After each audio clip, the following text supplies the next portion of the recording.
তো hello guys, চলে এসেছি আবার নতুন একটা ইন্টারেস্টিং ব্লগ ভিডিও নিয়ে। তো আজকে চলে এসেছি আমি মা হংসেশ্বরী মন্দির, যেটা ব্যান্ডেলে অবস্থিত, ঠিক আছে। আজকে আবারও একটা নিউ ভেরি ইন্টারেস্টিং ভিডিও নিয়ে চলে এসেছি, যেটার নাম হলো, যে মন্দির নাম হলো মা হংসেশ্বরী মন্দির, ঠিক আছে। তো আমি পৌঁছে গেছি ব্যান্ডেল থেকে। টোটো ধরে বললেই হবে যে মা হংসেশ্বরী মন্দির যাব, তাহলে ওরা আপনাকে পৌঁছে দেবে, ঠিক আছে।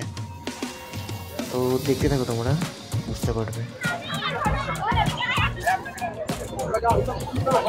তো দেখছো এখানে খাবার জিনিস আছে, তো কারোর এসে খিদে লাগলে খেতে পারো। তো ফুচকাও আছে, মেয়েদের জন্য সব থেকে ভালো জিনিস, ঠিক আছে। তো এখন ফুচকাটা ছেলে মেয়ে সবাই খায়, কত সুন্দর কি দেখতে পাচ্ছ।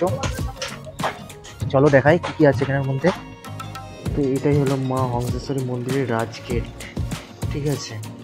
তো এখানে যারা পুজো করতে চাও ফুল টুল কিনে নিয়ে একদম প্রবেশ করবে, পরে নয়তো কিছু পাবে না ভিতরে। এটা হচ্ছে রাস্তাটা, পুকুরের গা দিয়ে বেরিয়ে যাচ্ছে। চলো দেখতে থাকো।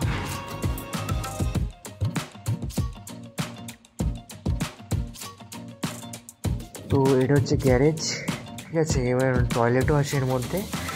আর এর উল্টো দিকে তো আপনার cycle garage, motor cycle garage সবই আছে। তো এখানে জুতো খুলে ঢুকতে হবে আমাকে সবাইকে। তো ইনি হচ্ছেন এখানের নেত্রী, এনাকে টাকা দিয়ে ঢুকতে হয়। ইনি সব বলে দেবেন আপনাকে কী কী করতে হবে না করতে হবে। তো তোমরা দেখো ভিডিওটা, বুঝতে পারবে। তো বন্ধুরা, এখানে ভোগ খাওয়ারও ব্যবস্থা আছে। তো আপনাকে সকাল 10টার মধ্যে কুপন কেটে নিতে হবে, ঠিক আছে। তো বন্ধুরা, মন্দির খোলা থাকে সকাল 6টা থেকে দুপুর 12:30, এবং বিকেল 4টা থেকে সন্ধ্যে 6:30 পর্যন্ত খোলা থাকে।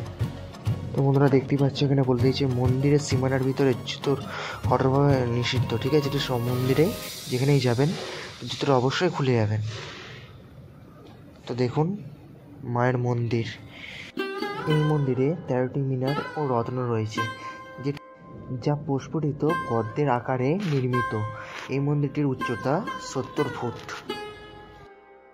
দেবী হংসেশ্বরী মা আমাদের পদ্মে বিরাজমান, এবং মায়ের মূর্তিটি কাঁঠাল কাঠের নির্মিত। বন্ধুরা, মায়ের মূর্তিটা আমরা দেখাতে পারছি না, কেননা ভিডিও করা নিষিদ্ধ, ভগবানের ফটো তোলা নিষিদ্ধ এখানে, সেজন্য দেখাতে পারলাম না। তোমরা সবাই এসো এবং দেখেছিও, কিছু না তো কিছু একটা চমৎকার রাখতে হবে তোমাদের জন্য। সব যদি দেখিয়ে ফেললাম তোমরা কী করে আসবে। তো তোমরা মূর্তিটা অবশ্যই দেখেছো নিজের চোখে, ঠিক আছে, দর্শন করেছো।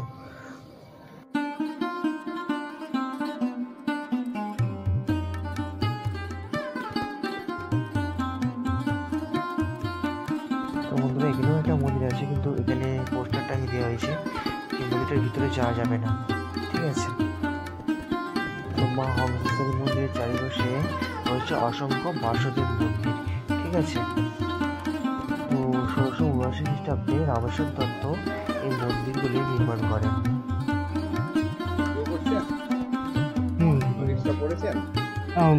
মায়ের ছবিতে শুধু তোলা যাবে, আর কিছু করা যাবে না।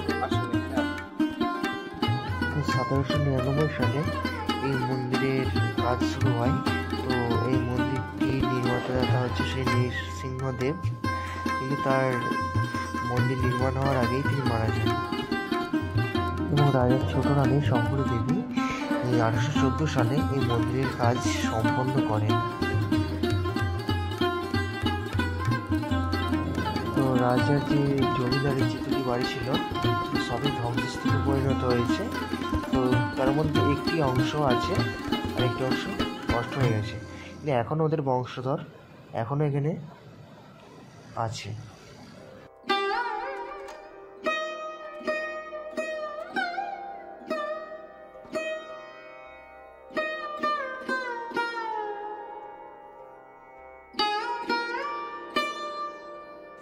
তো হ্যালো বন্ধুরা, চলে এসেছি, ঠিক আছে। মন্দিরটা খুব ভালোই লাগলো। তো তোমরাও আসো, মা খুব জাগ্রত, ঠিক আছে। আর মন্দিরটা খুব মাহাত্ম্যও আছে। তো ভিডিও সেরকম করতে দিচ্ছিলো না, তো আমার সব দেখা হয়ে গেছে। এবার তোমরাও আসো আর মন্দিরে পুজো দিয়ে যাও। আমি দুটো ধূপ দিলাম, সেরকম তো কিছু নেই। তো বন্ধুরা, ঠিক আছে, টাটা, আজকের মতো দেখা হবে নেক্সট ব্লগ ভিডিওতে। টাটা, সবাই ভালো থাকি।